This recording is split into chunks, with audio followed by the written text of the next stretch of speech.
Hello, this is Lady Boulay, and I hope you're having a great day. Thank you for your support. Thank you for subscribing to the channel. Thank you for your thumbs up, for your comments, and thank you for sharing the videos. Thank you for all you do to support the channel. And yes, we are commanded to love one another, whether we want to or not, or whether we agree with each other or not. Okay, the word of the day is tether.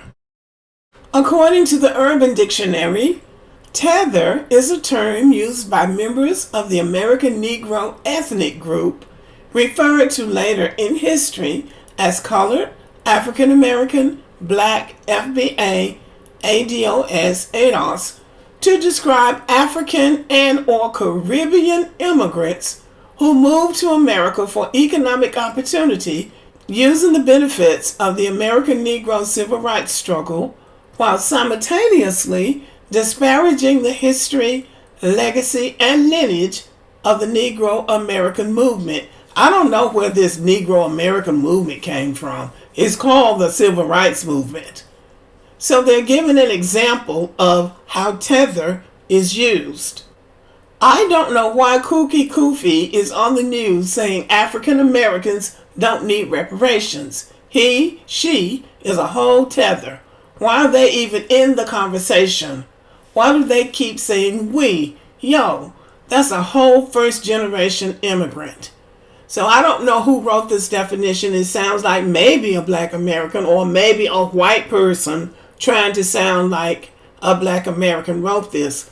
But they got it right. It is a term that some black Americans use to describe immigrants from Africa or the Caribbean who used the benefits of black Americans' civil rights struggle while simultaneously disparaging the history, legacy, and lineage of black Americans. So that's pretty much what tether means. It's also in response to the AKATA slur that some West Africans use to refer to black Americans. At any rate, tether is not a flattering term, and now this FBA crowd has decided they're going to use it to describe all black immigrants, regardless to whether they disparage black Americans or not. Well, here are my thoughts. This name calling is pretty much internet babble. It's mostly something that's taking place on the internet.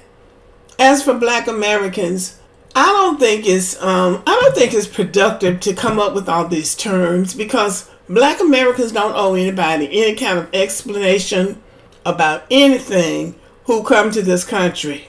So I believe that a lot of what these immigrants are saying should be ignored, because they really don't impact the lives of black Americans. They don't have any power in this country. So what they think or what they say is only important to them. It's not the same even as being called the N-word.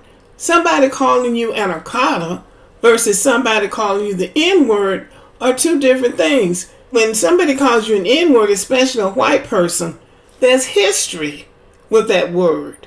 And there are behaviors from those people that go with that word. We don't even know these Africans. You don't know them. You don't have a relationship with them. It doesn't matter what they say. So I say, ignore them. That's how I feel about it. But the word tether, I believe, is being misused. And it's just like anything else. People get a hold to something and they just run it in the ground. And by the way, some people are using this word tether. It will apply to these two people too. And I think that's unfair. These two people see in the black American narrative what many of us don't see. They saw how the black American narrative could be elevated and is being elevated. And they're making it more high profile and powerful to be a black American. They are a part of the black American story. And as far as Kamala Harris is concerned, as to whether or not she's black, it is possible in modern times to be of two ethnicities. Now we know that she's not of our lineage, and people keep hassling with this over and over and over again. We know she's not of our ethnicity. I heard somebody say just today, she has never said she was black. She has never said she was black. She says in her writings, in her autobiography, her mother raised her and her sister as black. Now, I don't know how many times she needs to say that, but she is not of our ethnicity. But she is an American, and she did assimilate into the African American culture. Her mother was Indian, and her mother raised her, but she still tried to give her that black identity. And she accepted it to the best of her ability. Some people expect more out of other people than they do themselves. Some of the main people that are questioning her ethnicity are with non-black people or black people who look white or half white. And they have this big issue with her ethnicity. But many black Americans, including many black American women like me, don't have a problem with her ethnicity. I am perfectly happy in my own black American skin. But I do want to see America move forward. And I do not want Donald Trump to be the president. So that puts a person like me in a dilemma. So what we have here is President Obama, Kamala Harris, two people that some black people call tethers, tethering their way to the top. Because who do we have in our black American family? Who do we have on the level that they are, who are operating on the same level that they're operating on? So do we just want, white people like the Bushes and Donald Trump and Ronald Reagan? We want people like that?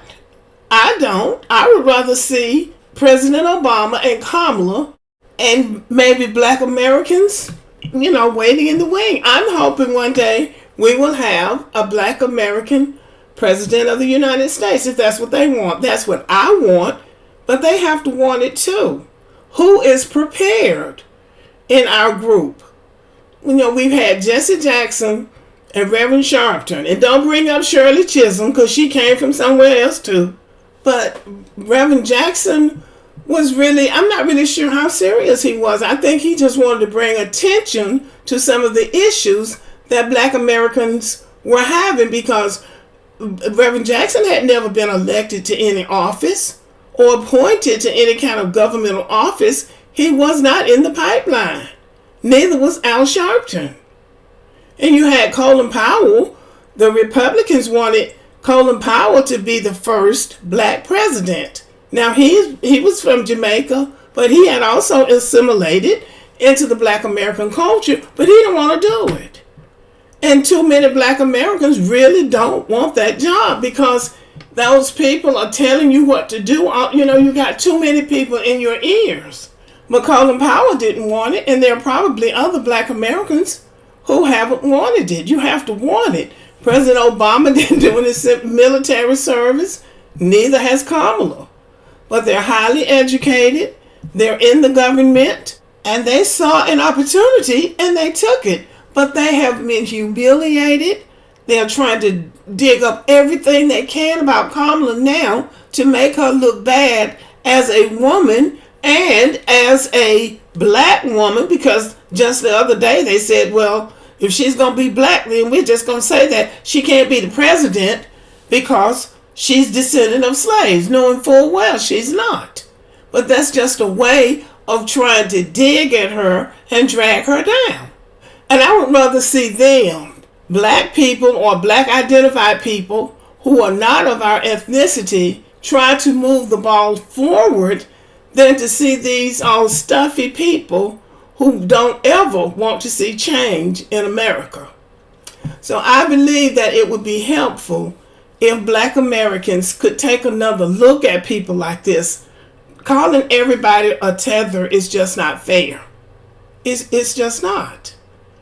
And I think that we have to get along with somebody, and people who see some good in us and see something valuable in what we have established here.